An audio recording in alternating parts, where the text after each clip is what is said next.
مرحبا جوارا قالي بجدار وقهداري مني دلال وهجا يصاد بجم بخير وخوشي بمينن بخوني خوش بمينن بخوا خوش بشافي خوش بمينن شاف وخون وخوا خوش تموتم يا وبي جوارا بي برنامج ما إيرو يا خونا تحقي زنداني ده خوازي بحبس خوازي بزندان خوازي بجرديقة تشد بيجي بيشا بله جرتيقة كرماجي جرتيقة و ب بالتركي حبسة يعني جزاوي وبعربيجي نابي قال لك سجن حبس ادخل ده حبسه ببيني تشي شيروفاوينا شيروفاوي أفا دينوي هنا لازم هوا ديني خوبتي ديتنا قرتيجه زنداني دخل ده علامتي ديناتكي كنجي أجر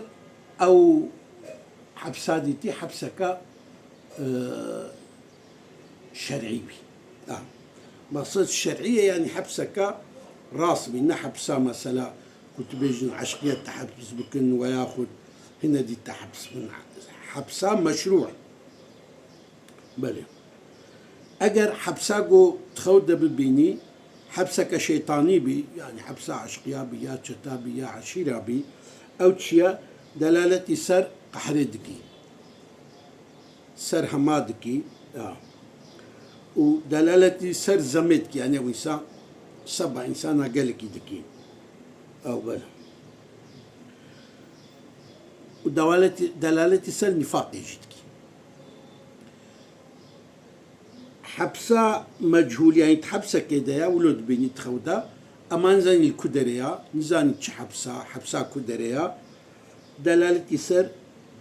أو إنسان جدنيا رجالكي بالكيشة يعني قحرة دنيا تكشيني زندان عين زمان ده دلالة سر بيرك يجيدكي جارنا جي دلالة سر بدنجيتي يجيدكي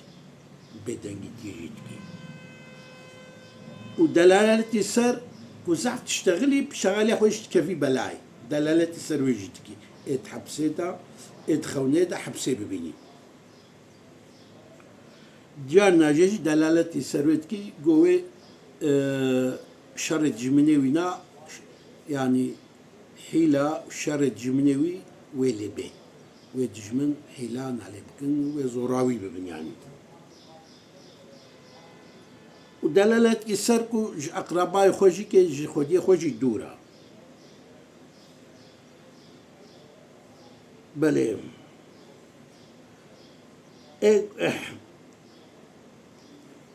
ايجو بيني قواوي شعب سيدر كت هاجر نخش بي ونخشاوينا رحت بي جانا جي سر دلالة سر فقيرتي يجي دكي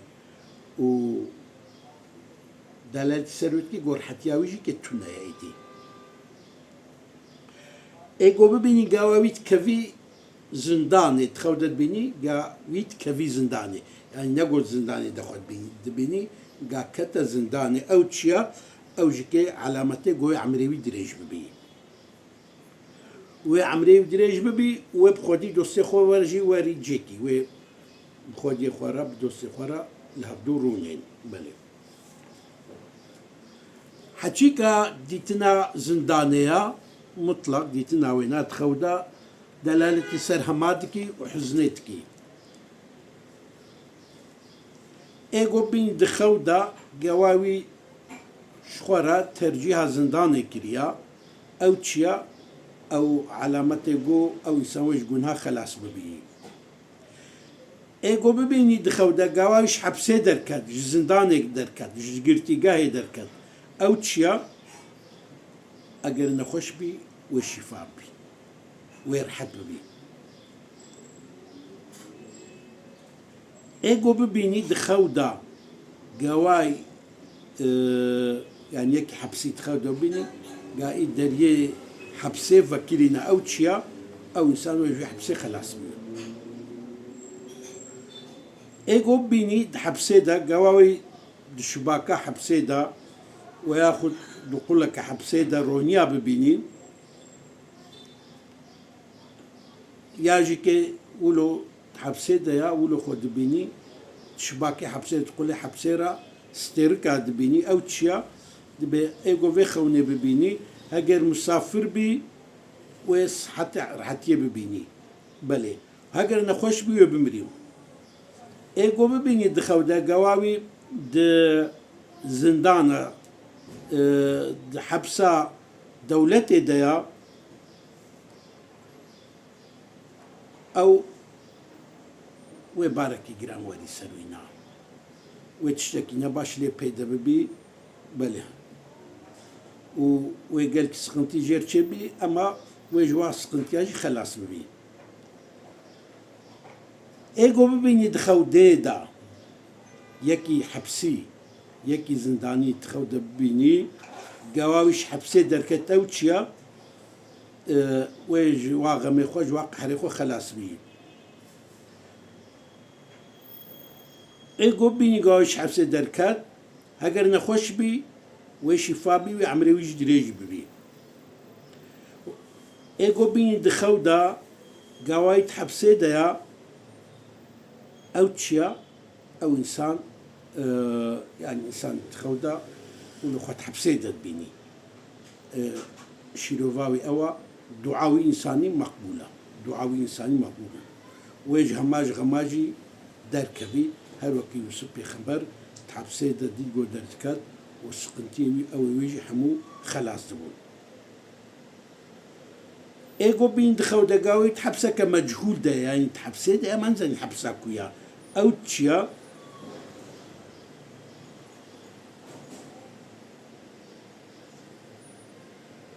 أو إنسان مرناوية والولاتك غريب بمري ايجو ببيني قواوي حبسة كمجهول ديا وجوي حبسة درت كبي أو تشيا وياخد خانيكي دهاتيا محصور كرن وجوي خاني دركتيا أو تشيا ويش ترنقايا وإنسان در كبي بالفراهية و أجر نخوش بيور حد ببيه أجر سقنتينا بارنجران سرهبن و بكبير حتيه ايجو ببيني قواوي دمالا خودا هاتيا حبس كرن يعني دمالا خودا هاتيا قرتن او تشيا وخيرك مظن لي ببي ايجو ببيني قواوي تخاني كي دهاتيا زندان كرن ونزاني او خاني ايكي الكدريا او انسان وبيركي رب الزوجي وجوي بيركي معلم بكبيدة سوينا وبزوجي زواجاوينا خيرك كمظن يعني مال دنياوي في دلي ببيو ايجو ببيني قهاتيا قرتن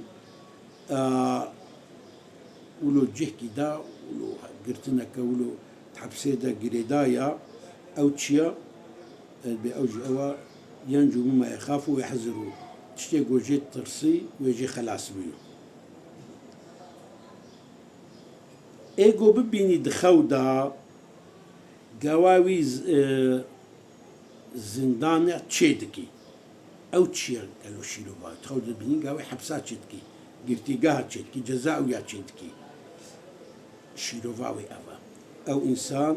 ويل انسانكي الزلامكي قال لك باش راس توري ويل انسانكي اهل هدايه راس توري و أهلي محل حموجي كي جهوي ناجي كي بصاياوي إنساني وهداية الريا راس ببينان جان ناجي هناك أهلي خونا هالو بيجن بسجن يدولوا على الحمامي أفكرنا زندانة دلالتي سر حماماتكي جان ناجي دلالتي سر عرديدكي جار ناجي سر خاباندنيا يعني دلالتي سر يا أو هنا خابين يا هنا كيوي خابين جار ناجي كي دلالتي سر ويكو أو إنسان أهل جهنمية لو رد الدنيا إذا أهل سوجا جهوانا زندانه و داخلتي دجي جهنميا ايجو بيني قواوي يكي مري زندانه دي او تشيا دبي اگر اوي قلت بين زندانه كافر بي معناوي او انسان جهنمي ده اگر ايجو تبيني يعني مري قلت تبيني مري كي تحب سيدا اگر مسلمان بي او انسان بسبب جنيه خديسة جهنمي ده بله ايجو بينقاوي نفساوي بخوا تحب سيدا بخوا خو تحب سيدا بيني اگر ريوي بي ريوي بجي بي يجد جميع دبي و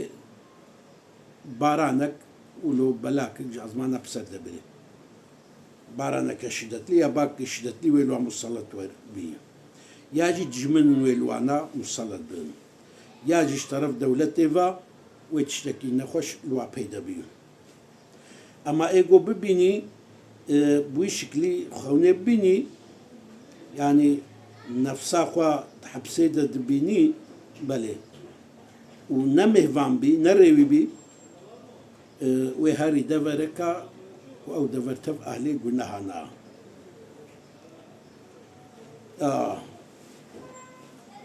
يعني ايجو ببيني دخودا قاوي تحبسيدا يا معناه او هاري جهكي يعني ناب بنهكارا يا كليسا يا جهي قماريا جهي قعراق لتيفا خوارن وداخلي دركا مكاني قلناها ببي بلي ديسا خونا وبخير وخشي بي بأرامي وعاشتي وسلامتي بي إن شاء الله شخوي خواش شوي خواش خوني خوش تبقي